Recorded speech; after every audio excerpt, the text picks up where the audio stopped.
until all you 4 gates get up and running, and then you insta win. That's the way it works. Right.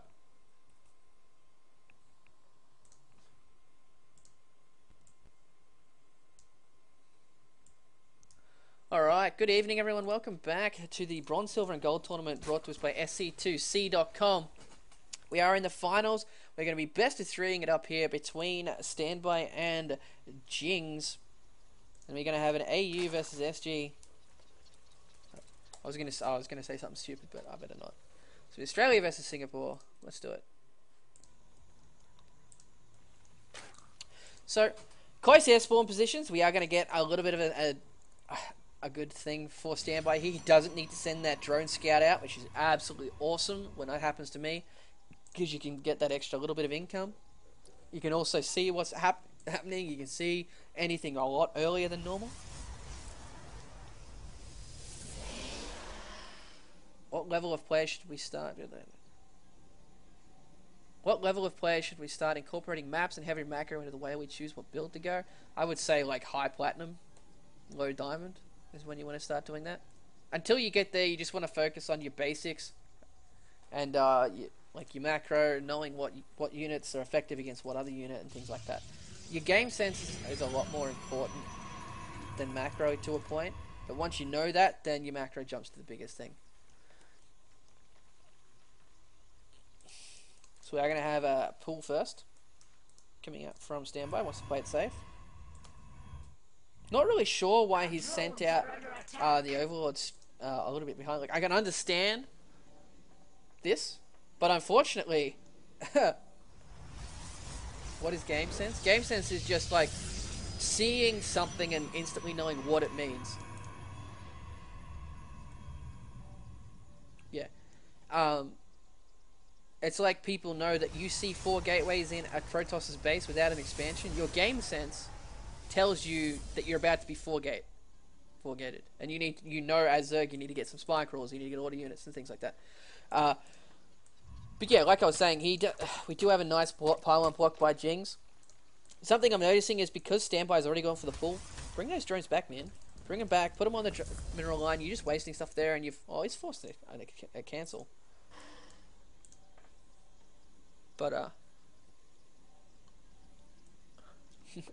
but like I was saying, he stopped his Overlord and pulled back because he's seen the next. He didn't want to give away his position, but by doing so, he's actually lost on a bit of scouting information.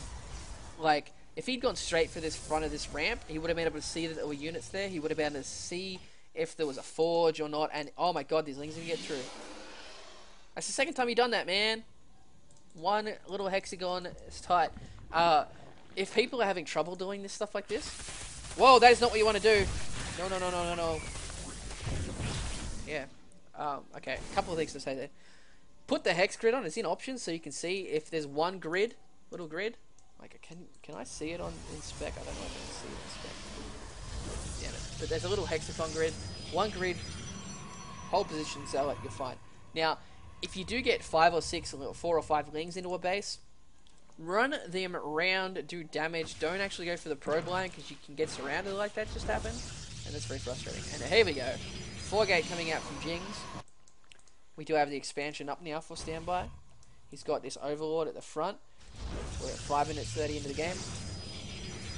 Generally, for me anyway, I will sack an Overlord into the base at about 7 minutes in. 7 minutes is a good time to see what's happening, if there's any extra tech buildings, if there's something missing, things like that. So we can see this 4 gate coming.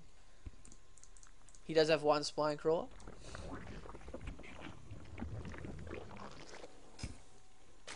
Getting a leg, getting some other stuff. Cool, but he needs to see that this is coming. And oh, he's going to see it. He saw 2 of the gateways, but not the other 2. That's very unfortunate. But this Overlord is not in the right position. You want to put him right on the edge here, so you can see all the way across this chasm. Alright.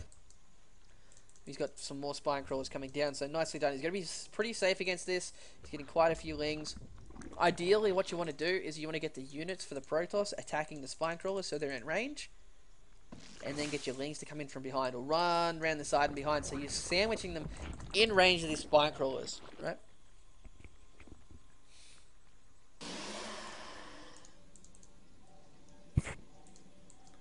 Now, he has actually cut probes.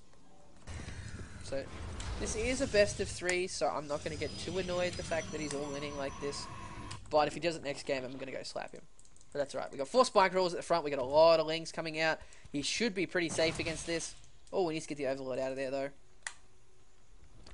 Now, what some players do is, in this situation, is when they're being attacked, they actually do a run by at the back. They run lings straight into that mineral line. See, like, if Standby wanted to right now, he could send all these lings straight into the main, kill all the probes, and then come back if he wanted to defend himself. So, well, hang on. No, he's actually continued to build probes, so that's alright. There we go, Guardian Shield going down. Nice force field. Unfortunately, the lings are not where they want to be. You want to get the lings behind the stalkers and the sentries, and let the zealots take a lot of hits from the spine crawlers. There's a lot of zealots in this mix. You've got 16 lings on the way. But this army competition is very close. He wants to, he does not want to lose the queen. He needs to pull the queen back. He needs to pull his queen from the top down as well. Don't forget to lava inject. And once these lings pop out, he should be pretty safe. There's a lot of zealots in this mix though, so he needs to be careful. He wants to take as many hits as he can. He can't let these lings get in a line like that versus the zealots. That will get dropped very, very quickly. What he ideally wants to do is get a surround on those and not lose the queen. Unfortunately, he did lose that queen. He's getting a Roach Warren down. He's got 26 more lings on the way. He should be able to finish this off if the lings get there in time. But unfortunately, because there's a sentry now, he will be able to force field that ramp, which is probably going to happen. Nicely done. Going to stop any reinforcements. So he is going to lose this expansion. With the lings popping out now, they're going to probably get a couple of kills on the zealots, actually. No, they don't. Oh, one. And the 3 of them are on low health. So that's very unfortunate. But the thing is, even though this is happening, as long as the Zerg can stay alive right now, he's got his lair, he's got that stuff coming, he's still going to be ahead of the Protoss. Because he's still on one base, like he's got a few less drones. But still. There we go, so he wants to get his lings around the back. He needs to pull his queen back though. Unfortunately, he does not have the APN to do it. Nice round on these stalkers. But there's just not enough lings to be able to deal with it. Calls GG, nicely done. He did it okay with the defense. Little things could have been tweaked to go with it. But nicely done overall.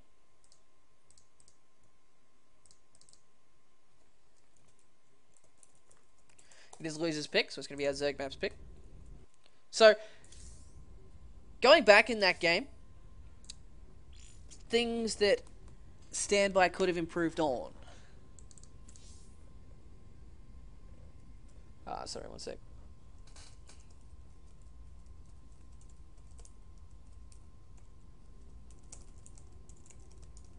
Things that Standby could have improved on to help him in that game. A, he could have scouted a little bit better. He could have sacked that overlord. Definitely seen a 4 gates coming.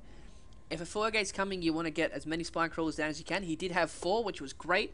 Unfortunately, because he had so many lings, and it was a zealot heavy force, it wasn't as effective.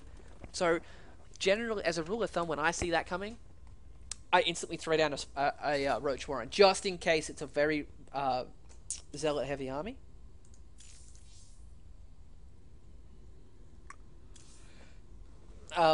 Also, just being careful. He wants to get he doesn't want to run the lings through the zealots as he did. He wants to get them on around the sides, things like that, which is always good. But yeah, waiting on the map choice, and we'll go into it. Metalopolis. Let's do it.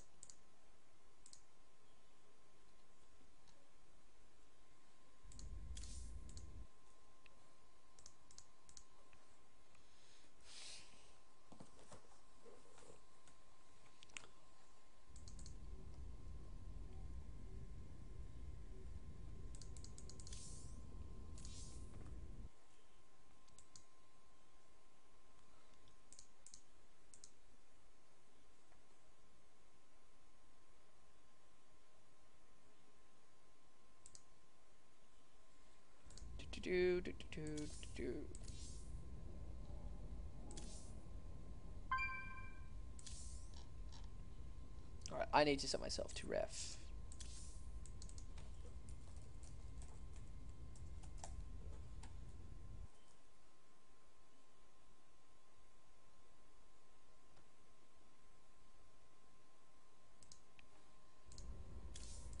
Good luck, have fun, etc.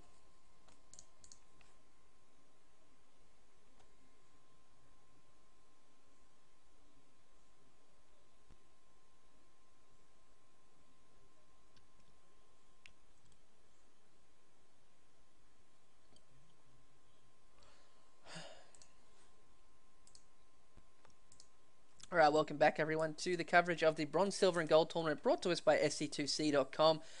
There is no prize in this one other than just getting me commentating on the players, as we're going to give some tips and tricks to these guys as they go through.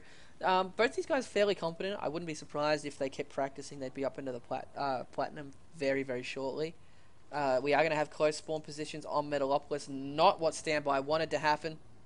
Unfortunately, he did lose game 1 to a 4-gate. Was a very zealot heavy 4-gate, whereas he went for the spine crawler and wing defense, which really just bit him in the behind because he didn't have any roaches. But that's all right. We'll see how he goes this time.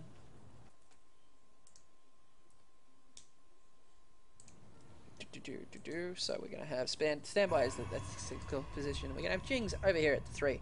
So unfortunately, Standby won't get an early scout here because he's not over in this air position.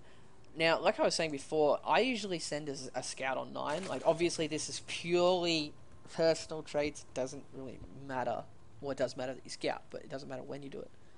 I send a scout at 9 because by the time my scout gets to the front here to see if the guy's here, I have just enough minerals to either throw down a hatchery if I don't see him, and if I do see him, I throw down a spawning pool and a gas. That's the way I generally base it on. It's purely on spawning positions. There we go.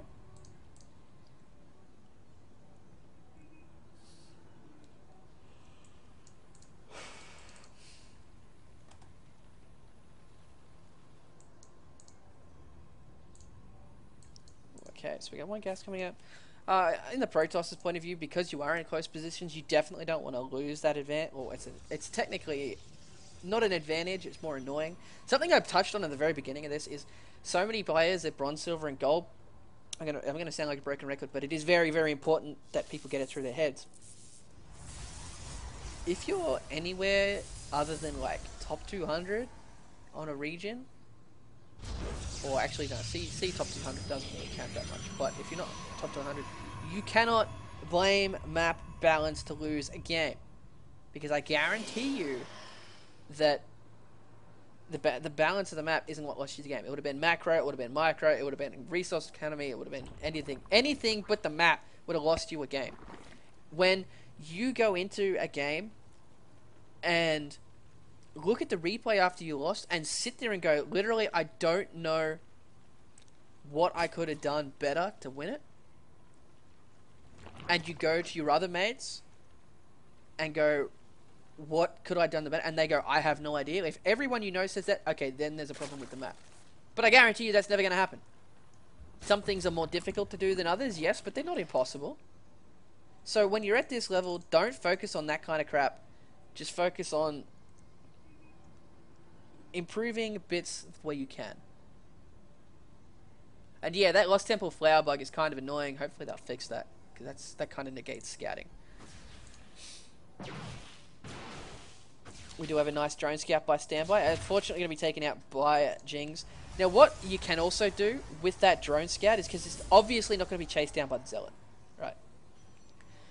As soon as that Stalker pops, or even before that Stalker pops, take a gas. Take one of the Protoss's gas. It shuts down any kind of fast Void Ray or Phoenix play. You shut down very sentry heavy play. We do have a Stargate coming out from Jings this time. Nicely done. Here's a Stargate. How's that a 4-gate? So we are going to see some fairly different play to the first game. I like it. You really need to... What's the best word? You need to diversify your play. Alright? the problem with